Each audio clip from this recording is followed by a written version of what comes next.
2 फरवरी 1835 Lord Macaulay Britain की parliament को एक खिताब करते हैं।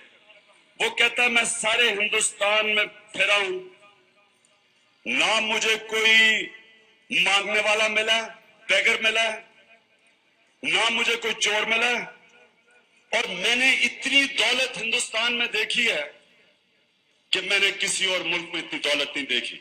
उसने कहा, और इनके अखलाकियात, मॉरल वैल्यूज इस इतने ऊंचे कैलिबर के हैं कि मैं नहीं समझता कि हम इनको फतह कर सकते हैं जब तक हम इनकी रीढ़ की हड्डी ना तोड़ें।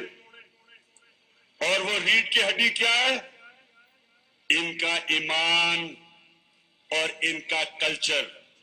इसको हमें तोड़ना पड़ेगा अगर हमने फतह करना है। और आगे क्या लिखते हैं, वो हम कैसे तोड़ेंगे? हम इनका तालीम का निजाम तब्दील करेंगे और इनका कल्चर, और तभी हम इनकी कल्चर और सेल्फ एस्टीम यानी इनकी खुददारी और गैरत तब हम खत्म करेंगे जब हम इनको ये एहसास दिलवा देंगे कि आप नीचे हैं और हम ऊंचे हैं। जो हम करते हैं वो बेहतर है, आप जो करते हैं वो इंफीरियर क्वालिटी का यानी कि वो कमजोर है। और कहता तभी हम इनको गुलाम बना सकेंगे। ये 1835 में लॉर्ड मैकॉले ने ब्रिटिश पार्लियामेंट में कहा।